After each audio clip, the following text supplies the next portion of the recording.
All right, everyone, welcome to our case deep dive. I'm very, very excited to introduce my very long-term friend, Dave Schulman. He's just been a trusted buddy, colleague in our association community. He has been an association technology consultant for like 3 decades. He owns Association Rewired and Beacon Technologies. Did I say the last part right, Dave? Beacon Beacon Tech Research. Beacon Tech Research, which he can tell you more about. And he really keeps his finger on the pulse of emerging trends, and he's just a trusted, trusted resource in our sector. So, Dave, we are so excited to have you give us some practical lenses around this AI stuff. So, feel free to take it I away. will do that. Thank you, Shira. Let me share my screen here.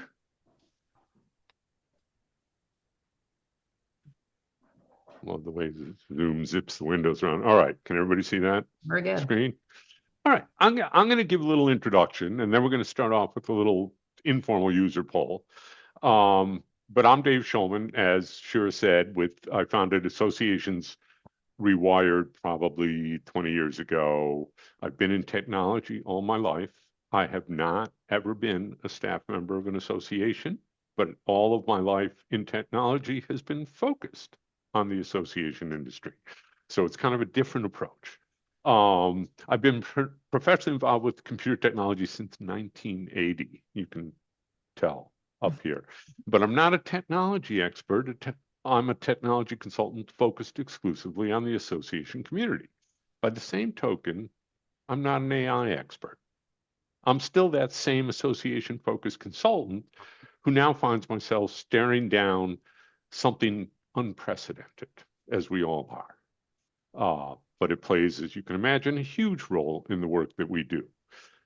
I want to be very clear up front. I am not one of these unbridled AI crusaders. I think it's wonderful, but I'm not a crusader. In fact, over time, I am becoming increasingly alarmed. And I'll give you a few examples. Google CEO Sundar Pichai made a statement. He said that AI is more profound than the invention of electricity, fire, and the internet. In 2015, our good buddy Elon Musk signed an open letter sponsored by the Future of Life Institute. By the way, that was said tongue in cheek. The Future of Life Institute calling for research into the societal impacts of AI to ensure that the ongoing development would have our human best interests in mind. And in 2023, he signed another letter sponsored by the same organization calling for a 6-month pause on training AI systems more powerful than ChatGPT-4. None of this ever amounted to anything. And then there's Geoffrey Hinton. He is a Nobel laureate. He is the so-called godfather of AI. He warned us about AI's potential for misuse and malicious actors, with widespread technological unemployment and existential risk from superintelligent systems. He resigned from Mm. Google in 2023 just so he could speak freely about these concerns. In short, we're like a 6-year-old racing towards the edge of a cliff, wearing that cape we just made and getting ready to leap off. And so I'm saying all this because anything more transformative than the invention of fire, electricity, and the internet demands our immediate attention. And I behoove everybody here today, when you leave, whether or not AI is not a fad that's going to pass anytime soon. This is something we need to pay attention to. And at the end of the slide deck that I just shared, there's a resource page. And on that, there's a podcast that I behoove you to listen to entitled The Last Invention. It talks positively about things that we can do where we are right now, that the toothpaste is out of the tube. So if you want to hear, I'm sorry, but there's one thing, the potential benefits of AI are nothing short of staggering. I don't know how many of you have played with it, but I'll give you a couple quick examples. One hospital, just one hospital, recorded an 86% decrease in heart attacks due to AI-assisted radiology.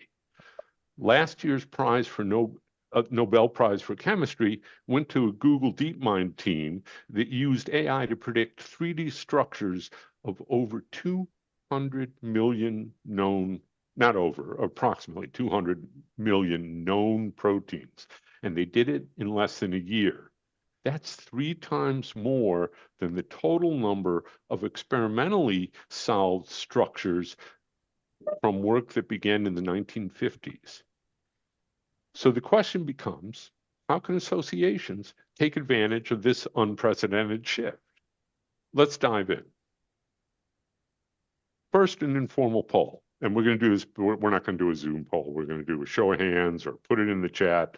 But please tell me what direct experience have you had, if any, working with AI? And don't be embarrassed if you haven't had any. Tons of people have. Now let's just see what folks are saying. Okay. Oh, this is good. All right. Wonderful. So we got a nice mix. We got folks that are using it regularly and folks that haven't dabbled in it at all. I'm going to play something for you. Let me just go to go to this podcast screen.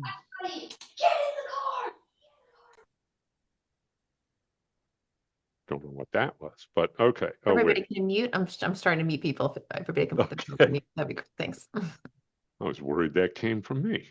Let's see. I want to share, and I want to share sound and share. And I'm just going to play a minute of this podcast. This is an AI podcast. If you've ever been through a major Hear it? technology implementation at your organization, you probably know that feeling, that sort of mix of dread and really high stakes. Yeah, absolutely. Especially for associations, these decisions hit everything. Right. Member engagement, revenue, the works. And look, the report we're diving into today, it starts with this statistic that just, wow, it really sets the scene. Pretty sobering. It says a staggering 70% of tech implementations face, like, significant challenges or just outright fail. 70%, that's huge. It is. Okay. That's all I'm going to play. Those sound like voice actors with wonderful voices doing a podcast. Let me tell you how that came about. First of all, those are not real people. That's AI. It's all AI. I went into Claude I wanted to write an article about how consultants are leveraging AI in the industry. And you'll see that article's available out on Collaborate now. And I told it, here are the specific sources I want you to refer to. And it was strictly limited to McKinsey, Harvard, Business School, MIT, the usual suspects when it comes to reputable sources for that kind of material. And within a few minutes, I had a 15-page article with all cited references at the end. And it was beautiful. It was certainly better than anything I'd ever written. And I took that article and I uploaded it into Google's, just the article, and uploaded it into Google's Notebook LM. And I said, please create a podcast around this article. And the result is what you just heard. And it actually is also accompanied with a slideshow that you can watch on your phone while you're listening to the podcast. And it took a little more work interactively to get 2 voices in there instead of 1, add a little sense of humor here and there. But literally it took probably an hour at most to put together. So out of that, we've got an article, we've got the podcast and the slide deck, all created in under 2 hours with no external resources other than AI. That kind of blew my mind and started me down the road of learning more about how this technology can be leveraged in the association space. So let's get rolling here. A little history first. At its core, AI is not thinking. It is not reasoning.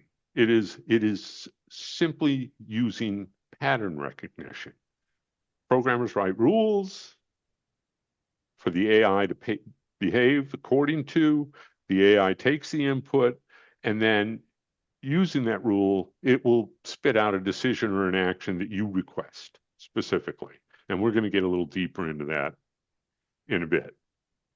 The original invention of AI, you might remember when this picture, DeepMind, beat Garry Kasparov in 1997, and it was the first time a computer ever beat a human in chess. That was known as narrow AI. That's AI that is focused on specific tasks.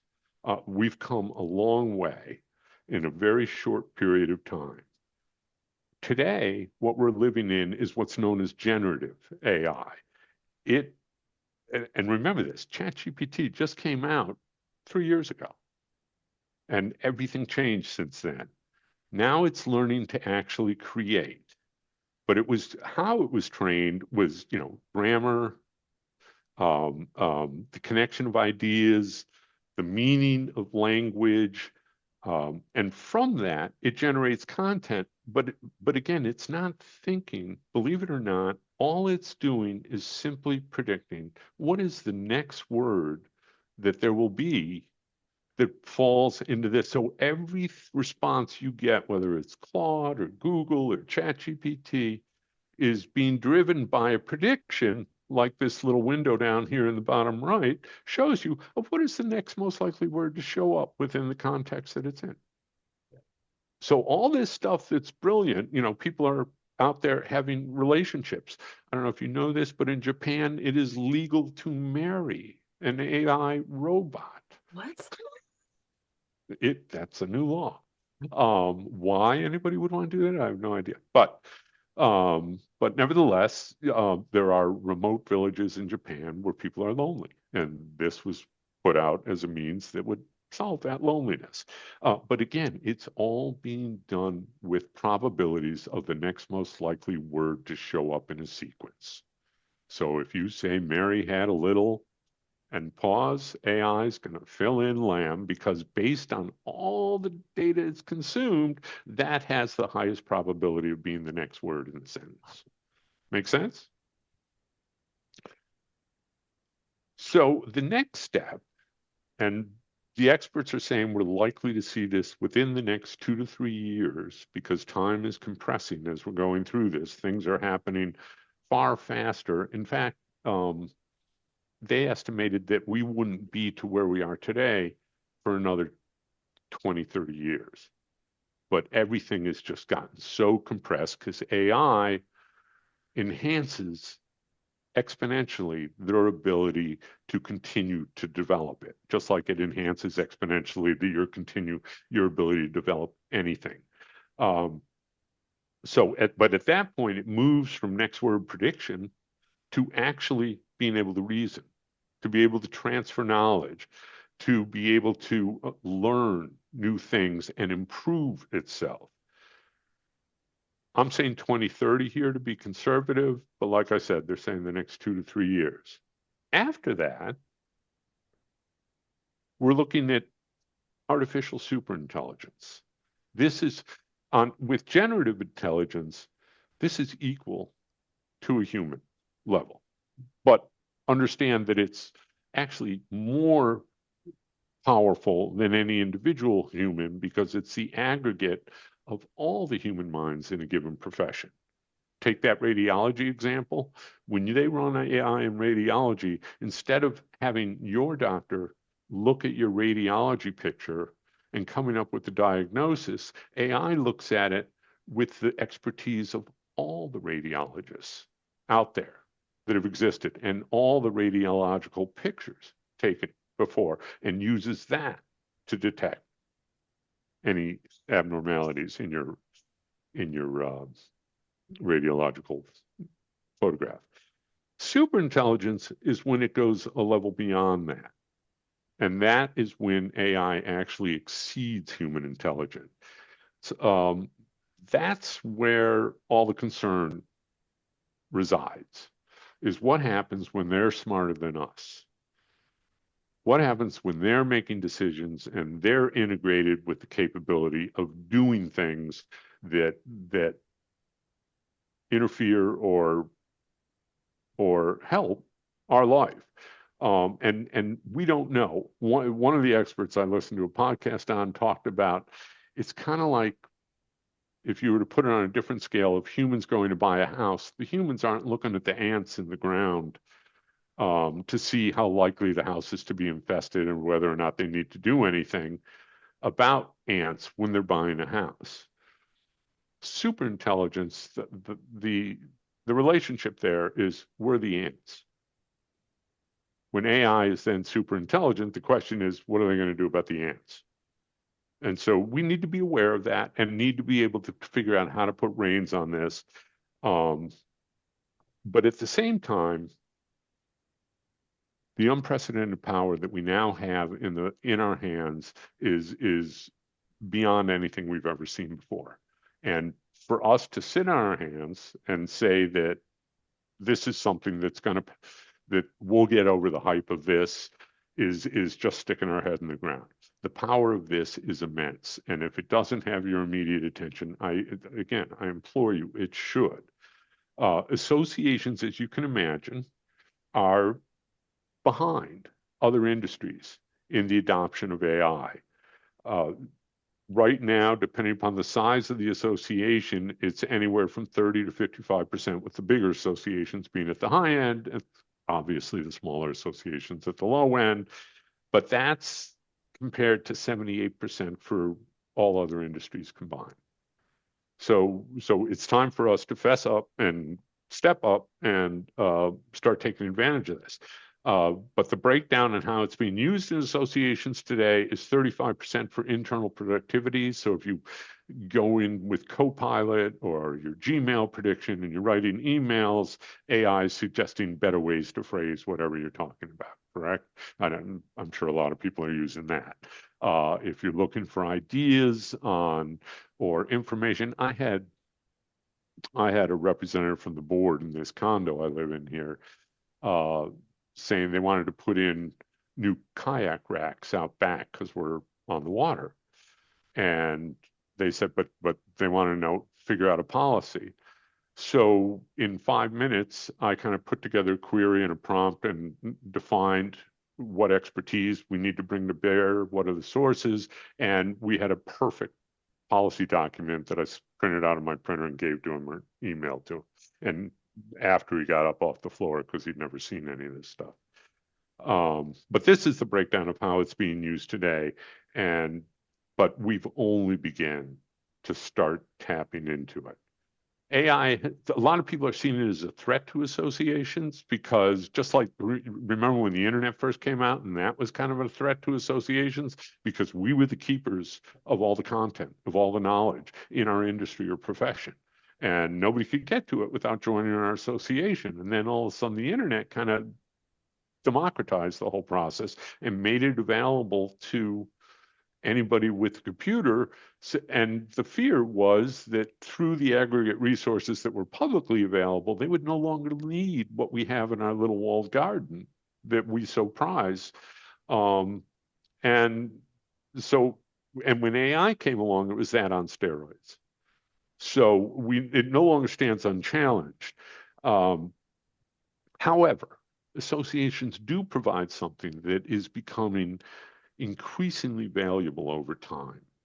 And that is a sense of trust in the quality of the content and the education and the lobbying efforts and our meetings and events and everything that we create. It exceeds whatever it would be available out there to the general public. I'm sorry, was there a question in there? No, I think someone needs to may not have been on mute. Okay. Um, but associations excel because they bring the people element into it. That's one reason. We have our many meetings and annual conferences and conventions that bring people, like-minded people together, and that's priceless because that's not going to happen through AI, or at least not with the shared experiences that we're going to get out of going to these conferences and meetings. So the thing becomes, how can we leverage AI to improve that unique stance that we have and further differentiate ourselves from John Q. Public going out there and querying AI to the answer to their trade or professional questions? Here are the things we can do. Content creation is just what I gave you the example of with that podcast and the article creation. We can do that with everything that associations create, whether it's content, education, seminars for our events, uh, intelligence about how to more effectively lobby, and very strongly towards how do we market to individuals. So it can be used in every aspect of our association lives. And it is a force multiplier, unlike anything we've ever seen. Depending upon what you're doing, it can be 5 to 10 times more capable than what you've been doing up until now. For example, we do needs assessments for organizations and identify technologies that are relevant and would be a specific glove-like fit for you out there. And it used to take probably the better part of a week to complete the scoring and analysis of a needs assessment. Now I do it in under 2 hours with the help of AI. It used to take a week to put together an RFP. Now I can do it in under 2 hours. So the value of what, and that's just working with content creation tools that we've all got available to us. You can automate repetitive administrative tasks, but what it really offers us more than anything else is real-time access to everything that we do and everything that our members do that is available within our ecosystem, and allows us to synthesize useful information that we can use either for marketing or to improve what we're putting together or to focus on what content areas we need to specifically focus on, etc.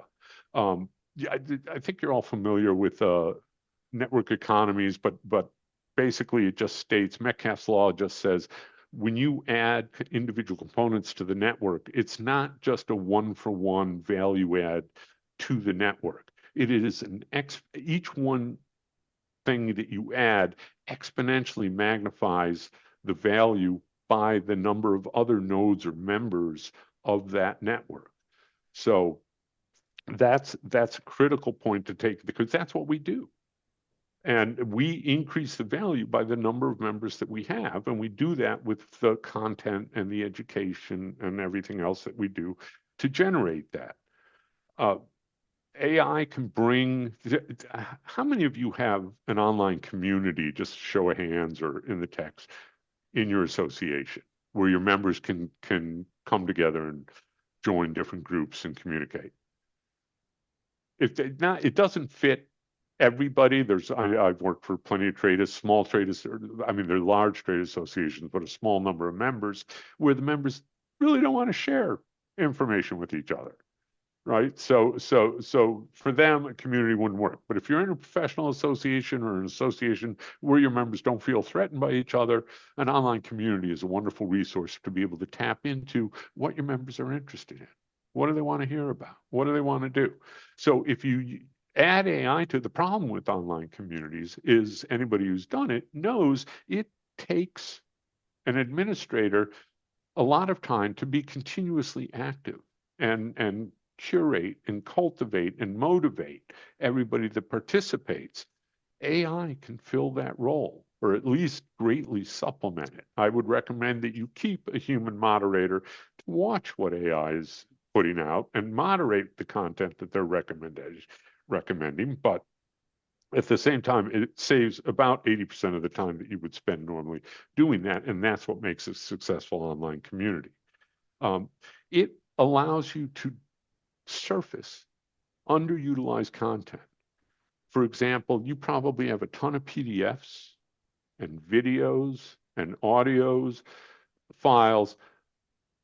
There are AI tools out there that are referenced in the reference in the back that will sit there and consume all of that content and transcribe automatically the audio tracks of that content and hypertag it and put it in with all your other readily available content that it can easily read. So, and you probably are not leveraging that content today because it's kind of closed off in that video or audio file. So it's fabulous for that.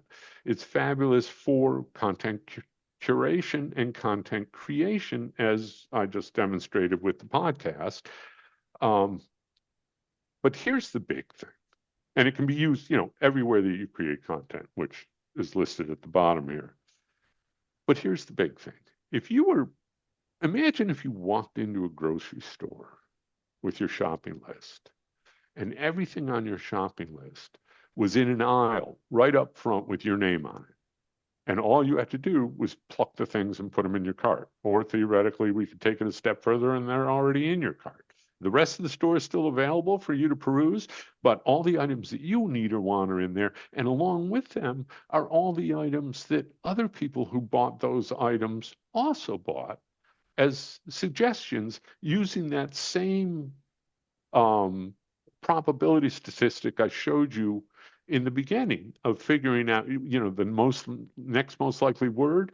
What's the next most likely purchase? What's the next most likely course I should take? Or what is the next most likely content I should intake on this particular subject? All of that is available to us now, and even to small associations. This is not a break the bank kind of activity. And we'll get into specifics on that a little later. And I want to make sure everybody knows here, we are not an AI company. We would not be the ones doing this for you.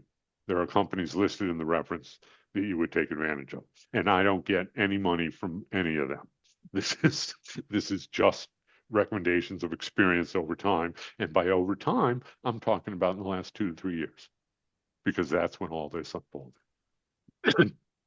But what it does, just like that, or imagine you went into a restaurant and you got a menu with only things you like on it, right? Would you return to that restaurant? Would you return to that grocery store? Absolutely. What AI does is it allows you to personalize at scale. And by that, I mean, presently, everybody's busy segmenting out their content in their marketing campaigns, trying to do the best fit for different communities and cohorts within their organization.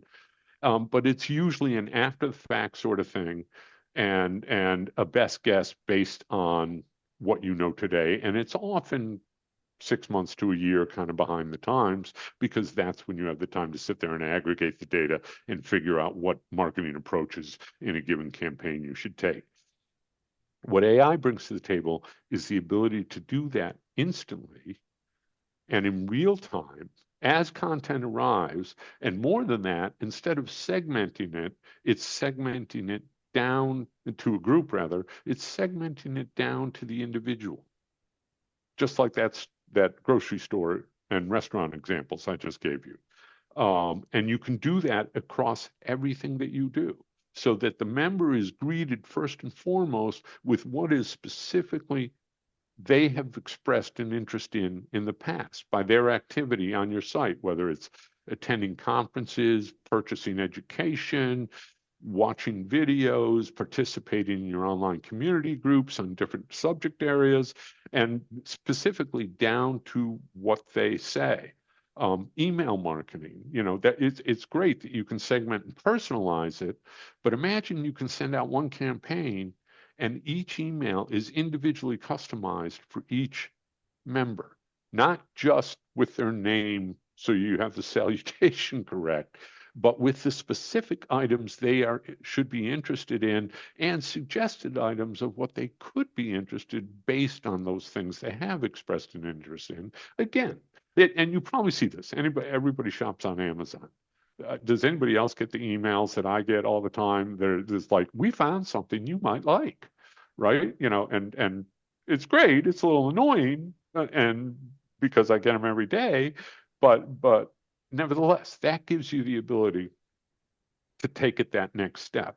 Furthermore, when you create this customization, think about the fact that you can not only create it in real time on the fly at scale for every single one of your members, you can also, on the flip side, you're able to monitor what are all your members specifically interested in and have dashboards that are showing you that aggregate data in real time on the back end so that you can go out and say, oh my God, members are suddenly interested in X, and we're not doing much in that area. We need to focus some resources and get started at building content and education, et cetera, in that particular area. So the ability of AI gives you, again, that ability to customize every email to each individual so that the actual, not only the salutation, the actual content is geared just to that specific individual. So everybody feels like it's an association with their name on it. Timing. AI can be used in email campaigns to determine what is the best time for an email of this nature to hit members of this type at an individual level. What is the best time of day of the week? What is the best time of day to hit them with that? And then automatically structure the sends of those marketing campaigns so that it's different for every time zone and it matches. Everybody's getting it at the unique time, at the unique day, on the unique day that is most effective for that kind of email. Education, I mean, you can imagine, based on the courses that you offer, based on what people take, based on what content, you can continually suggest capabilities for them and push those forward, just like when you're shopping on Amazon, push those forward as suggestions of what their next course they should consume. A/B testing.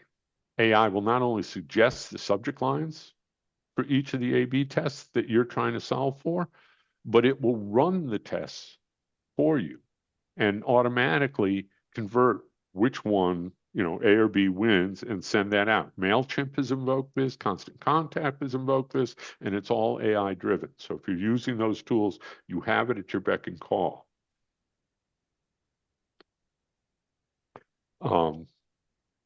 So there's a lot of tools available. The interactive stuff, like going to Claude or going to ChatGPT and asking questions, is available to everybody, and it's free. You don't have to buy anything to do this. If you go to claude.ai, I encourage you to play, and I'll give you some structure of how to do that in a moment. You've seen tons of ads for bots. BettyBot is probably one of the biggest out there, put out by Sidecar, which is inside the association industry. Chat 42 or 42 Chat, whatever it's called, is another one. And it allows you to put bots on your website so that people registering for a conference can ask you questions about the conference and get answers unique to them, or ask questions about education, or it can be focused on anything with that. There is a concept, the way BettyBot and 42 Chat and most of the AI tools work, except for one that I'm going to highlight, is by creating what's called a data lake. And by doing that, what they do is you point to all the content areas you have, and they will aggregate all that data into one place, a copy of it into one place. And the AI uses that as its proving ground for everything it needs to know about your organization. That's a lot of work. It takes time to develop, and it also means you've got a static snapshot of the data that is not necessarily updated until you go refresh that lake and rerun your analysis of it. So I have a bit of a problem with that because it takes more work and it takes more resources and it's limited. It's limited to what you can do. Generally, it's chatbot limited. That's what it's going to be used for. There are search tools out there, and I know this is going to sound like an ad for this company, and yes, they're friends of mine. No, I don't make any money off them. But they're the only ones doing this. And the reason is they started with search. And the name of the company is now, it used to be called Fuse Search, and now it's called Fuse Next. If you've ever been to ASAE's website and searched anything in the global, has anybody done that in the global box? And now you notice a sidebar comes up and it tells you, you want to search a video, audio, text, you want to search in these groups or these topic areas, and you can filter and sort that however you want. They've evolved into what's now called Fuse Next, and they've added a ton of AI tools that make it unbelievably productive for association. Here's the kicker. Here's the one that I think is the killer app of today for associations. They allow, after you go through that whole search, and ASAE has not published this capability for whatever reason. Actually, I know the reasons. It's political in front. But once you go through all the trouble, once one of your members goes in and searches for whatever they want and filters it down and sorts it to exactly the way they want it, they can then go and subscribe to it. And that means that every time any new content hits that search, they will get an email bringing them back to your association saying, hey, there's new content about the stuff you're interested in that fits. Here's what it is. And they can do it as a daily, weekly summary, whatever you want, or real time. And the other thing with Fuse, what they do is, because they started with what's called a federated search. In other words, instead of having to aggregate all the data in one place and have you search that, they just put pointers in and pipes out to all the data sources that you have, leaving them in their existing locations, both internally and externally. And then apply all that capability to that data model that behind the scenes, it is creating a data lake, but you're not building it. And it's not a static snapshot. It's all in real time and it's continuously updated. So because of their approach, I highly recommend you talk to those guys because I haven't found anybody else that's doing it that way. I've talked to you about the underutilized content. The same thing their search tool does when it creates these data lakes is it literally extracts all the searchable data out of your content, and it helps you build the tagging hierarchies. You don't have to build them, which is usually most people's fear, is that they have to sit down now and create this taxonomy that allows people to search. AI is going to suggest that for you, and you can go through and moderate and edit it and revise it to your heart's content. And as new topics arise, it will surface those to you as well. You've probably all seen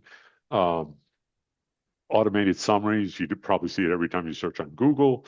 When you go to, if you ever look at reviews on Amazon or a bunch of other locations, it will, instead of just seeing the reviews, you now see a summary, an AI-generated summary up top of all that. You have that power at your beck and call with all the content that you have out there. So when the users are searching, is not only is it remembering their search, it's summarizing that data and highlighting the things that you are looking for without you having to go through and read everything, every one of the reviews or every one of the posts on your online community.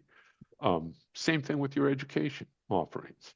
It'll go through and sit there and figure out, oh, these are the webinars you want to watch. These are the courses you want to take. Here are the certifications and credentials that we recommend, et cetera. And all this is happening in real time. And again, don't forget about that dashboard on the back end that allows you to keep your finger on the literal pulse in real time of your membership's wants and needs. Okay. So let's talk about the thing that we can play with, that we can understand. When you're going into Claude or ChatGPT and you're asking it questions, everybody goes in and just asks a question. They'll get a response that may be lousy or it may be good, but they're like, oh, this is terrible. What use is this? Or, oh, this is great. I didn't know about that. But the idea is you need to work interactively with the AI. So you think about what it is you're trying to learn, and then, like I did in that podcast and that article, what expertise do you want to bring to the table? So describe the persona, if you will, of the AI expert that you want to consult in detail. Like when I did that thing on the kayak rack, I said, with an ear towards Florida law and Sarasota County law, what do we need to include in this policy? And it'll automatically pull that into the answer that it gives you. Ask it for examples and context of what it means. Have a conversation with the AI that you're talking to. Have it explain its reasoning to you before you complete it and say, okay, this is ready for prime time for me to share it with others. Work with it. Talk to it like it's almost as if you could hire the best experts in whatever field that you're searching for and have a conversation with them about the particular problem you're trying to solve for, and work and have that conversation with it as if it was a real human being.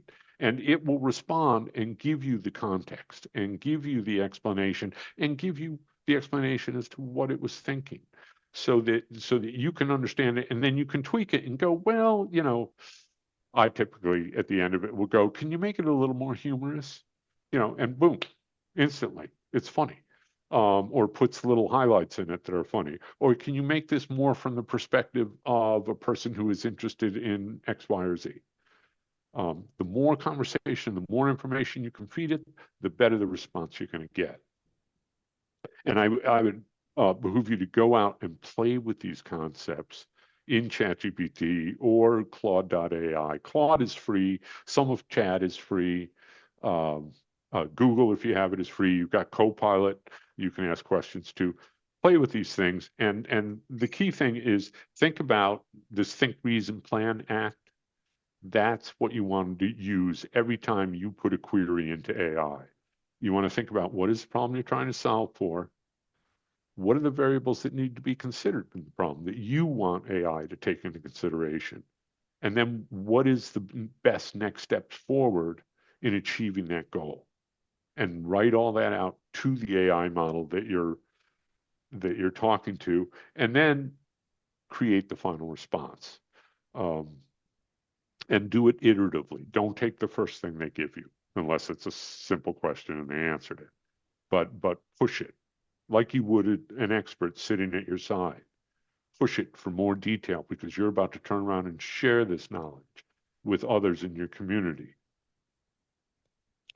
This is back when Fuse was just Fuse Search, but they created the ability, and they have already, the associations that are using the system have found that people are coming to the websites and spending much more time on it than they were before. They're coming more often. They're basically doing everything that we want them to do. They are continuously exploring the resources further and deeper than they ever have before. And they have much greater satisfaction, because it's like that grocery store that you walk into and you find everything you need right up front. You don't have to go searching around for it and get frustrated by constantly opening up stuff that's not at all what you were looking for, or too obliquely related. So it gives you inherent trust. I'd like to do a breakout right now, given that background. I've been talking a long time.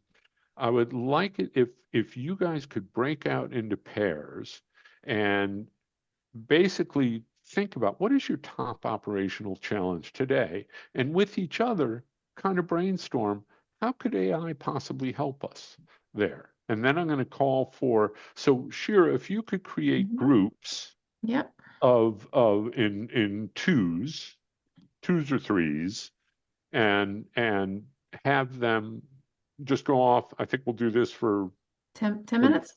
10 What do you think? minutes. Is that Would you like 10 or yeah, would you like 5 1? minutes each? I think 5 minutes each person in a Oh, group. okay. Yeah. Yeah. Yeah, Okay. so flip hats halfway through, 5 minutes in, so that the other person who was speaking before is listening and coming up with ideas, and vice versa. Okay. So let's do that and come back in 10 I minutes. think we are ready. Oh, let me just move a couple people here, and I think we are good to go. All right, ready, set, go.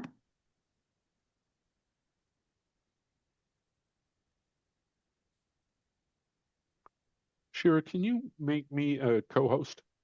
I sure can.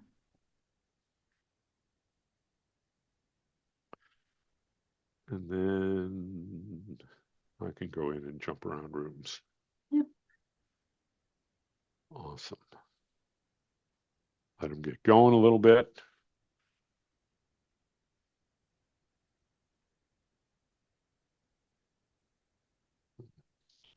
Share.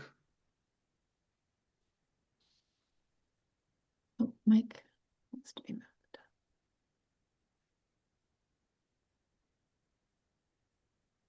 Room 9 only has one person. That's just a note Oh, taker. that's a note taker. Yeah. Yeah. Okay, good, good, good. I'm going to go into room 3 right now. Okay.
And here I was going to jump around all these groups, and I was in one the whole time.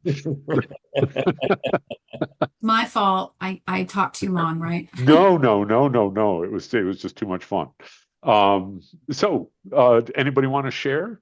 Well, David, you were going to recommend one. You were in. I got the benefit of David in my group. You were going to recommend besides ChatGPT. I think you were Oh going yeah, yeah, yeah, yeah, yeah. Everybody's played to. with anybody who hasn't played with Claude.ai, and everybody's going to be different. But I have found for my personal needs, the responses that I get are more human, they're more well-rounded, they're more interesting to read. I mean, the content is in a better final form. I'm not saying that it's the be all and end all, but I've just consistently I've tried Google, I've tried Chat, I've tried Claude, I've tried Copilot, and overall I just continuously get better responses from Claude.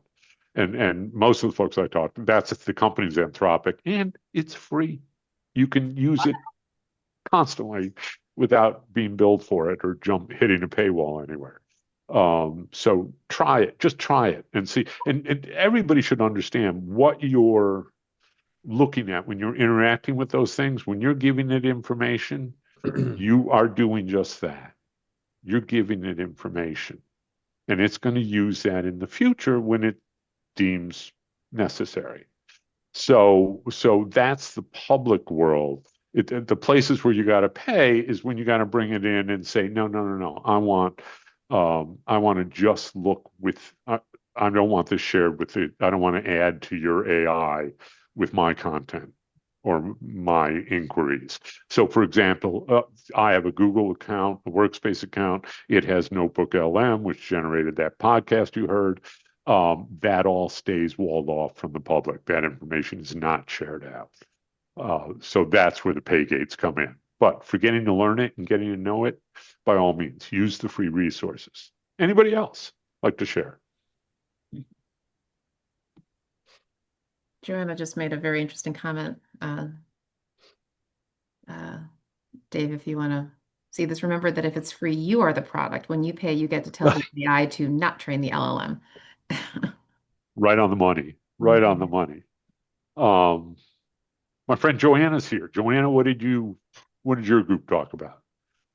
So I talked to Kim, and she said that there is a set of financial reports that they have to do at the end of each month. And today they do it manually by exporting a whole lot of data from the different systems into Excel and then doing the analysis manually. So what we talked about was creating a custom agent or a custom GPT, training it on sample reports, and then writing very detailed instructions so that at the end of each month, she can upload the next set of data, which she may have to do manually still to export everything, but the analysis could be automated and simplified. And if you, with the right training and the prompting, and so we spent a lot of time talking about how do you train and how do you prompt, we think that that could be really brought down to, a fraction of the time that it takes them today. And I know that's possible. Excellent. Anybody else want to share their problems? Joanna, what was your problem? Not to pick on you too much, but yes, did you so one? I didn't have a problem. I talked about something that we solved recently. And the example is, when we do these really large tech projects, like it's a redesign or an AMS implementation, documentation is always the challenge. And we could never get enough documentation. So we think we've finally licked this. What we did is we created a custom GPT that we trained on some really good samples. And now what we do is we have a 90-minute meeting with the team members to just basically anything that you want to remember about this project, like anything free for all. We combine the transcript with all of the updates plus all of the deliverables. And then we tell the custom agent to give us output in a very specific format. We now have two versions, one that's friendly to clients and one that's more techy for the Matrix staff. And it's been life-changing. We could never get this level of documentation before. So it's not that it's saving us time, it's given us something new that we could never do before. And this is fairly new. It took a few months of tweaking. Life-changing. Yeah, yeah. The horrible thing about AI that hits me every day is it does it so much better than you could.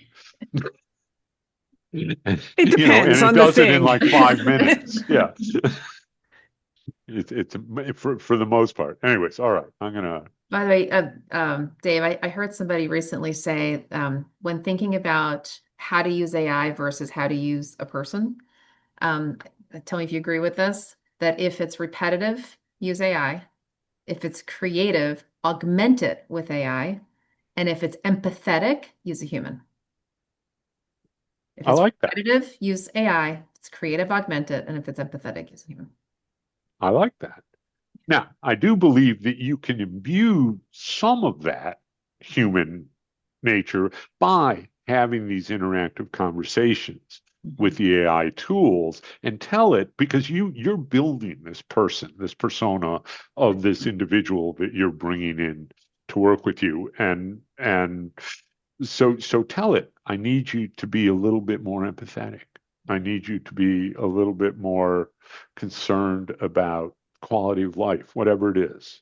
But if it's Um, you're like, but you have to, if you have to like talk to someone, have a relationship with someone, a member, staff, that's what it's saying. Just use the human for that, not the AI for that. oh yeah. And I would go with that too. Yeah. I would go with that too. All right. And now I want to quickly cover just kind of, and we have links to all this stuff in the back, and you get the slide deck. But some of the concerns that you need to have. One is obviously ethics. You do not want to be out there sharing anything and everything with anybody and everybody. You do not want to be giving up any personal information about your membership, any information that you. So, in essence, I would ask that you, especially as you're getting started, is that you moderate everything before it is seen by your members. That is, have it come up, review it, and then say, okay, you can publish this or modify this and change it and then publish it. Just be very careful. Set data privacy standards. I have a link to a template that you all can download and tweak so that it fits your association perfectly at the back of this, for how to set up these guidelines so that you have your own association policy on the proper use and ethical use of AI. AI is not perfect by any stretch of the imagination. You've all heard about hallucinations. You have to understand that AI is consuming the entire internet, right? And everything that it can get access to. And but stuff on the internet is not necessarily factual, as we all know. And in many cases not correct. So don't inherently trust it. Trust but verify. Go through it and until it will help you improve how you work on stuff and how you phrase what it is you're looking for out of it, so that you can be careful and avoid those pitfalls in the future.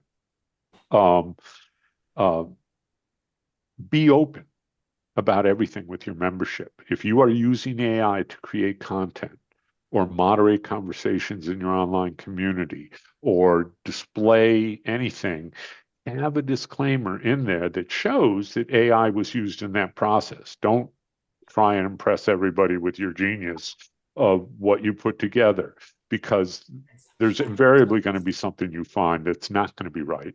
And you want to make sure that everybody who's coming into it knows what the stakes are, knows who are the players in putting together this information, and how was it processed, how was it created, and just be transparent about everything. It's a great tool. Everybody pretty much if you're not using it today, you will be before the end of the year. And everybody else is in the same boat. So be open about it. These are the items that the top bullets that need to be included in building your policy. Again, I have a more detailed template linked to in here, on the resources page. But but include everything in your policy and have it be worked on by a committee so that everybody can agree that, yeah, this is how we're going to use AI. You don't want everybody off running, doing their own thing, using their own tools and publishing content to your members that you haven't seen or hasn't gone through a policy audit to ensure that it's meeting what the standards that you lay out. When you leave here today, I'd like you to jot down just 3 things to give you an action plan. Pick a tool that you're going to try in the next 30 days and just play with. Just sometime when you're sitting around, and instead of maybe picking up a book or whatever, just go to it and talk to it and learn how it works and get familiar with it. Again, the big players out, you've got Copilot. If you're on Google, you've got Gemini, you've got ChatGPT, you've got Claude.ai. What am I leaving out? There's a ton of them out there, but those are the biggies.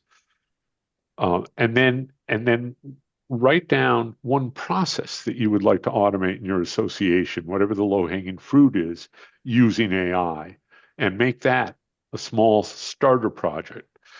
And then a larger initiative that you're going to try 3 months from now. I would strongly recommend that you create a very constrained small project as a test. And this is not something you need a ton of money from the board to authorize that you're going to go spend to do. This is something that you can do likely for free or very little money. And start small, celebrate your successes and lessons learned throughout the process, and just iterate and expand as you go through it.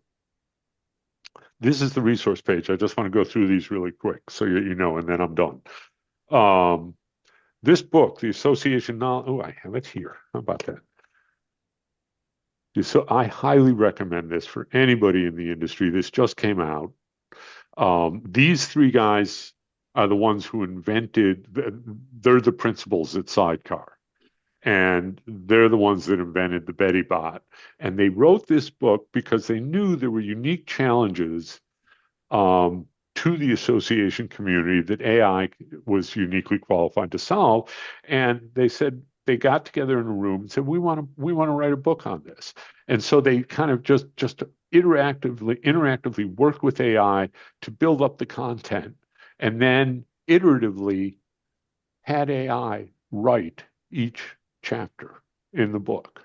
So AI wrote the book, and the book I can tell you is fabulous and priceless. And it basically talks about leveraging how we deal with our expertise and our education and our resources, and how to work AI into it in an iterative cycle so that it's continually in place, improving the quality of the value that you provide to your members.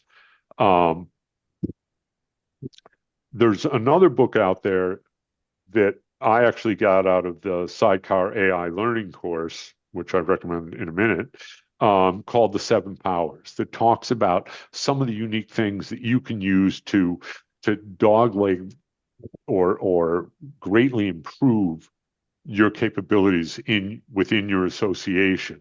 And those are things like cornered resources. If you consider, if you were the Project Management Institute, you have the PMP. That's a certification that everybody knows, and you can only get it there. That's a cornered resource. That is something AI that can help you expand upon immensely. It will help you identify cornered resources that you didn't even know you were sitting on, and help with your brand and improve it. There's another book, a more general purpose AI book that came out last year called Co-Intelligence, and it's talking about living with AI as kind of a partnership and working with it interactively. So I strongly recommend that. Sidecar has come out with a great educational program and certification that I think they charge, what is it, $495 or $395 for. and it's a great course and has concrete examples. And Shira, you mentioned that you've had folks in your group before that have taken the course and gone through it. It gives you some understand, though, that when you're going through the course, it was written by the guys who created Betty Ask Betty or Betty Bot. And so there is kind of a slant in the focus that talks about using agents and doesn't talk about things like what Fuse Next is doing, for obvious reasons. Um, the podcast, it is not.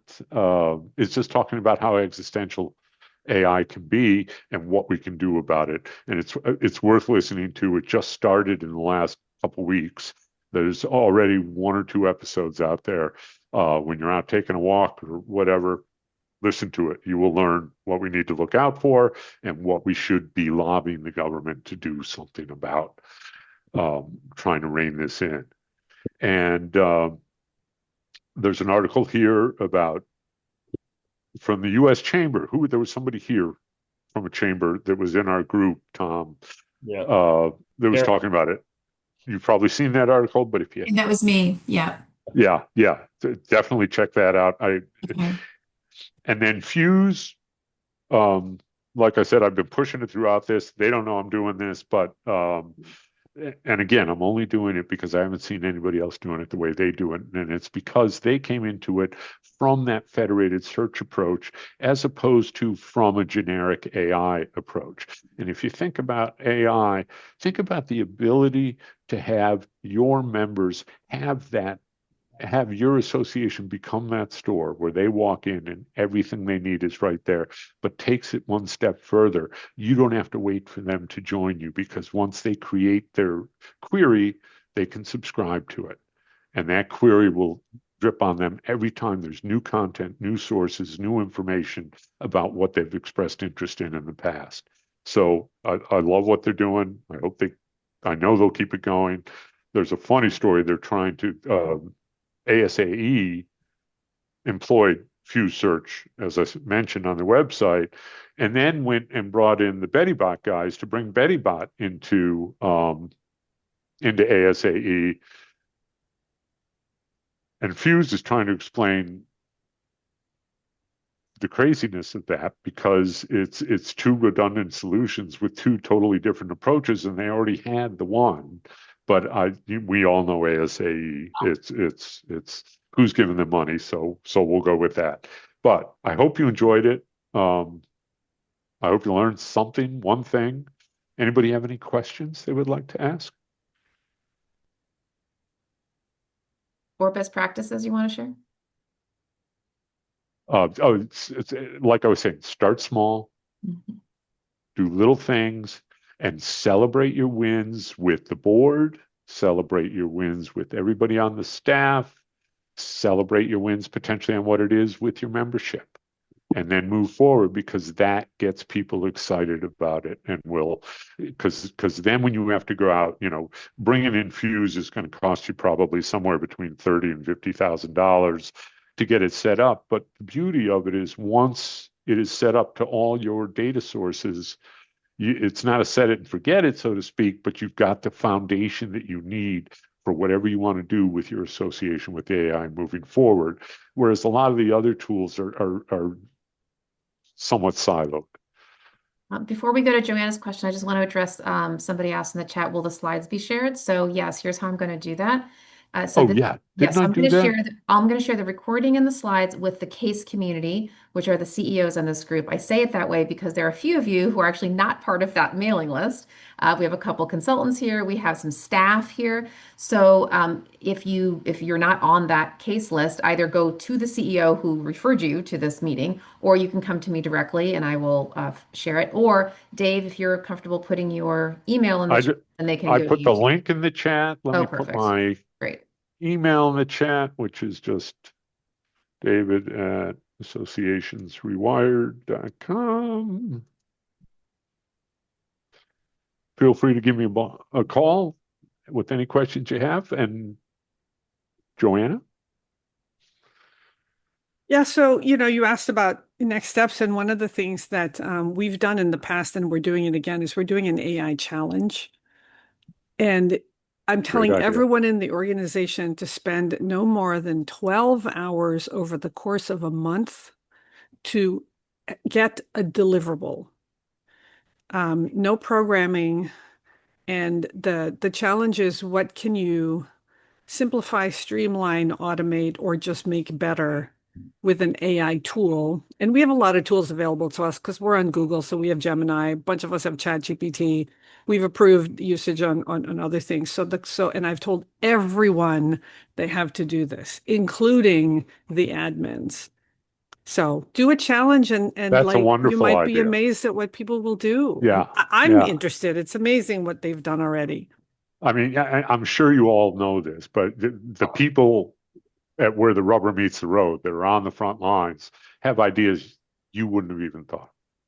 And Joanna, that's a fabulous idea. Anybody else? All right. Terrific. Thank you. Thank you, I'm David. glad you enjoyed it. Thank you so much. Oh, Tom, did you have a question? No, just well done. Thank you very much, everybody. All right, and I'll follow up with you on that conversation Please, we had and let you please, know. please. I'll sure has got my contact information. Sounds good. Thank Thanks, you. everybody. Have a Thanks, wonderful everyone. weekend. Appreciate you, Dave. Have a Yeah. blessed day, everyone. Bye.